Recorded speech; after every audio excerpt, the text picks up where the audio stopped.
Hello, everybody, and welcome to this podcast where you can watch and hear what we are talking about. I'm sit and talk with my friend Merindah Thomson from Tasmania. So we are actually sitting uh, on each side of the world and talking. It's fantastic.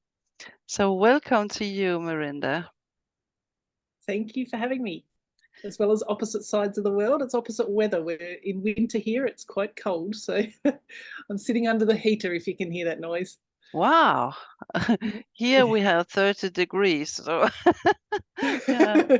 We have frosts most mornings. Wow. Wow. Yeah. Yeah. But I So love that technology can bring us together on opposite sides of the world. It's great. it's really great. It's really great. And it's always a pleasure to talk to you. You have such a good mind around horses and learning them and or teaching them, not learning. Um, So you have been doing a course recently. Please tell us about that. Yes, so being winter and cold and muddy outside, I've actually been spending quite a bit of time at the computer, and I've finally put together a brand new course on my own website platform, which is really exciting. It's called the Classical Jumpers 9 Steps to Seeing Your Distance Solution. And so it's actually all about developing an eye for distance. And it's I'm really excited by it because there's a lot of things that people assume that you have to be with a coach on a horse to learn anything, when really that's not the case. So part of my course involves walking with your own 2 feet without a horse at all. Um, but also we have our own app. So all of the course materials can go on your phone, in your pocket when you're out of mobile service, and you can take it with you anywhere. And so that means that you really can learn from anyone in the world, anywhere that you are, and it's really really cool actually. Yeah, I can imagine. And it's about distance. I was thinking about when you're making a dressage program. I remember I was always walking it myself on the in the paddock and walking it through. And is it the same? Some of it is a bit about walking distances for show jumping courses, yes. And it's more just about helping people become aware of their own way their own body works and the way their horse's body works, and that you can develop that trusting partnership between the both of you, so that you can see a distance yourself as a rider, your horse can see a distance by itself as a horse. It doesn't go crashing into things without anyone's influence. And so developing that partnership between the two so that you can actually make sure that you have seamless jumping rounds with quiet adjustments, and it doesn't look like you're having a big battle to get to that good takeoff spot. So a lot of the things can really be trained without the horse, because a lot of it is to do with your depth perception and your eye, and you can do most of it without jumping at all, because it's just about how good is the canter and how can you see it and how can you feel it, and we measure it, and it gives a really good basis for all sorts of riding, even if you're not a jumping rider, to be honest. It's really important to be able to feel what your horse is doing underneath you, and yeah, I'm really excited by it actually. Yeah. It's really cool. And one of my pupils, who's been a pupil for a very very long time, she's actually been my test person for it, and she's gone through the whole thing. And I mean, I first started teaching her probably 15 years ago, and she's like, oh wow, this is awesome, I know all this stuff and you've taught me all this stuff, but now it's all in the same place and you've reminded me of things that I might have forgotten. Mhm. And yeah, so it's great to be able to get it out there and help people with it. Yeah, as you said, as a rider, we always forget something, and when we get a reminder, oh yeah, this is how it go together. Uh, I have been jumping long ago, but I know that you are counting the steps of the horse. How can you tell that in an app? Oh, well, there's videos with it, and there's the voice itself. So if people have a headset like what we wear, so mine can go underneath the helmet, so it's very low at the back. So you can wear a Bluetooth headset with your mobile phone, so you can listen to it as you ride. But it's also got the videos on there as well, so you can take your phone out of your pocket and have a look at the video and see what it is that you're meant to do, and then ride it. And I also do recommend that people get this is like a tripod thing, and you can put your mobile phone in there, and you can stick this on a fence post, and you can ride in front of it, and then you can look at it, and then you can record yourself again riding. And so there are so many ways to just use basic technology. This is not a very expensive item, and everyone these days has a mobile phone.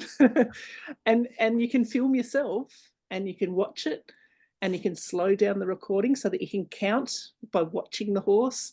And then you can go back and you can, if you have a Bluetooth headset, you can count out loud and it'll record it. So like there's so many things that we can use the technology for that to us seem either simple if we're used to technology, or wow, why didn't I think of that? If you haven't been used to the technology. And so I want to try and help people be a little bit less afraid of trying new things like that, because it'll help all of our horses.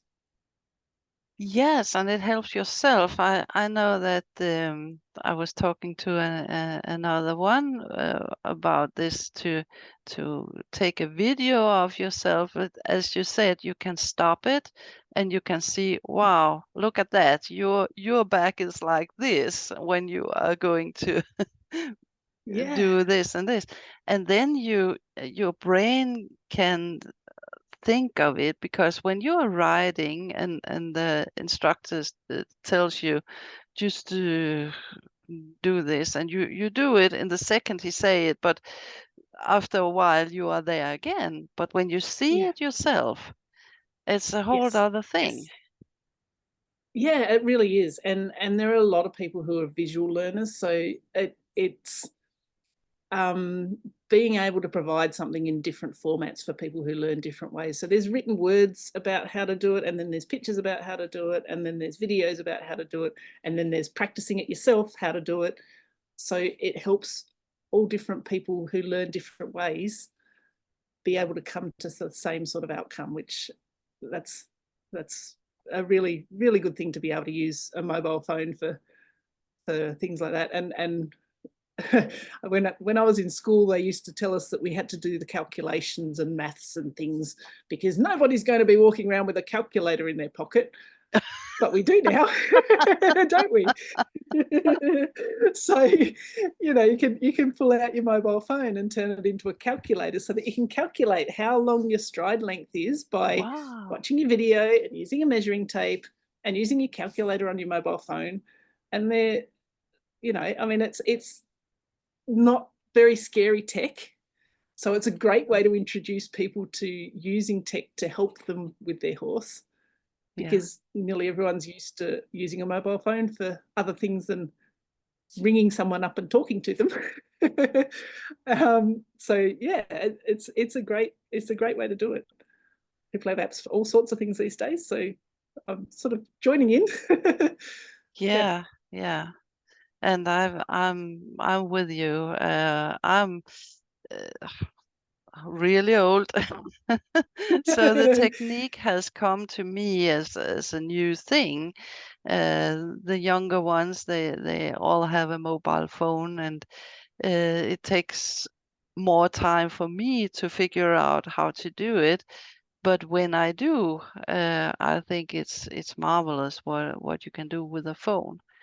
And Yeah, uh, that's great. Yeah. yeah, And and I've got a 10-year-old daughter, and she helps me with a lot of stuff. She's like, "No, mum, you video it this way, it'll work better." And yeah, so she's very helpful with that, and she picks it up straight away. So things that are very new to me about loading videos into the course or doing voiceovers to put in the videos. And if I struggle with it because like you, I didn't grow up using computers and mobile no, phones and everything, but she has because she's very young. So I'll struggle with it for half an hour and go, "Oh, I don't know how to do this." And Lara, come and help me. And so Lara will come along and go, "Click the buttons and do this," and go, "There you go, it's done." And it's yeah, it's great. And and if we I'm want to sure she teach the is very younger proud. generations of riders, oh, she Yeah, is, yeah. yeah, But if we want to teach the younger generations of riders, I think we need to adopt these sort of things because they will learn easier with the things that they're used to. yes, We're the ones that have to get used to it to try and help the younger riders that can help their horses in the future. yeah.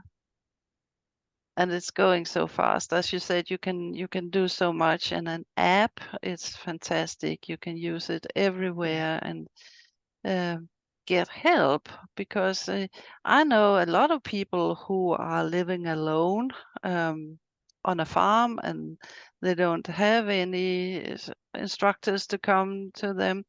It is fantastic that you can do this, and you can also, as you said, if you take a video of yourself, they can send it to you, and what are you Yes, thinking, and absolutely. yeah, And not needing internet connection. There's a lot of places that I teach where there isn't good enough internet connection to do live lessons by Zoom, but yeah, they can video themselves. And then when they're in their house with an internet connection, then we can have a Zoom lesson with pre-recorded video that they've recorded themselves, and we can still pause it and put voiceover on it and show them all the little bits and pieces, and then they can take that back with them when they ride without the internet connection again, yes, and they can still learn it.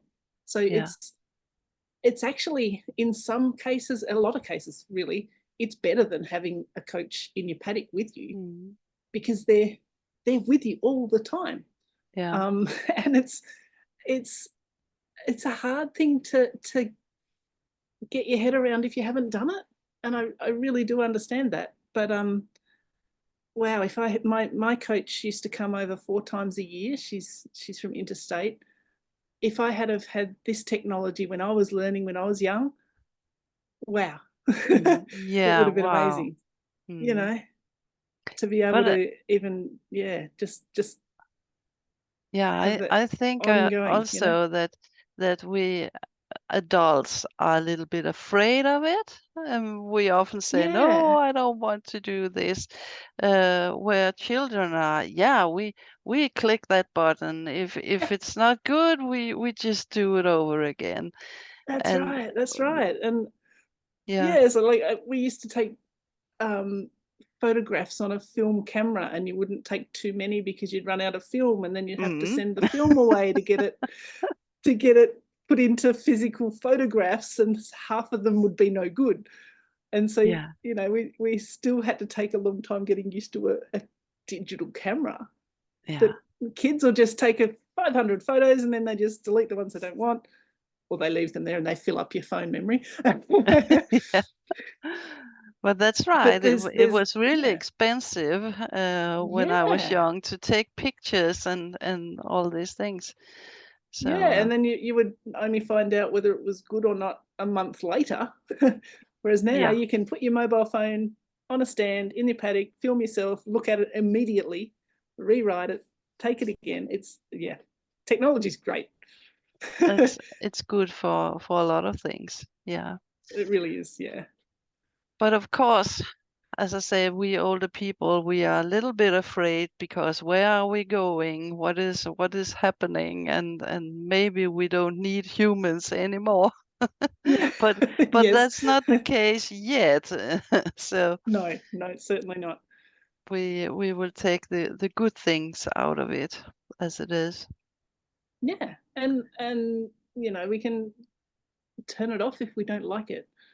That's the beauty of, you know, television or Facebook or whatever it is that is technology in your face all day. And if you don't like it, you can turn it off. You don't Yeah.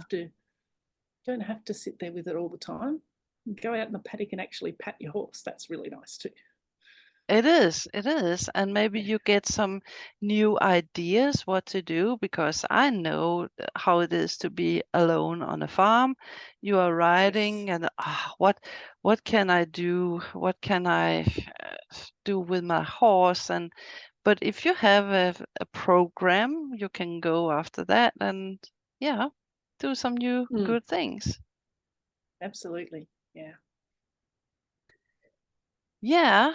So I will put out the link to you if anybody is interested to see what you have done and produced, because I know you have a lot of good experience with jumping, and you also make your own horses. You are I breeding a lot. do. I've got a mare who's due to foal in what are we now? We're in August. So she will be due in about the middle of November.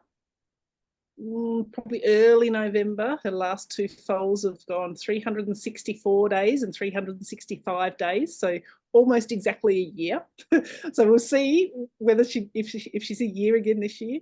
But she's a beautiful mare, and she's in foal to my younger stallion, and the full brother is just stunning. He was awarded elite level foal at the inspection, so couldn't be happier with that. And then my eldest homebred has now competed at his first show. He's 7 years old now, and easy as. He'd never been to a show. He'd never been even ridden in public before the show. He'd been ridden at the farm with a couple of friendly horses, and to just have him go to a show with all of the stuff and the noise and the other Yeah, horses, and he was so lovely and so quiet and just bright-eyed, not worried, but like, oh, what's that over there? But yeah, not even a foot out of place. He was interested in stuff rather than yeah. being frightened of stuff. And it's so lovely. Horses are great. They are, and it's really exciting to get a foal. I know. Yeah. Yeah. So, yeah, thank you so much for coming today. It's always interesting, as I said, what is going on the other side of the world. So, thank you, Merindah, for showing up here. And I'm sure we'll see you again Thank you, in Anne. time. It's always great to talk to you. And yeah, foaling time is almost here. It's probably absolutely nowhere near it where you are because, like we said, we're opposite sides of the world. Yeah. But yeah, I have to see if I can get some woolly coats and mud off my stallions and make them look like proper citizens instead of woolly bears. Before someone wants to come and look at the fancy stallions, they don't look very fancy. They're covered in mud at the moment, but they live Yeah. like horses. They're out in the paddock. That's absolutely where they should be. But They, they are breeding allowed to season is be just around the horses. corner. Yeah. Absolutely, they are. Yeah. Yeah, thank you so much. And thank you for listening and watching this podcast today. And I hope you will subscribe so we can get another person or people here in the future and hear about what are going on all over the world. So thank you so much for today and see you later.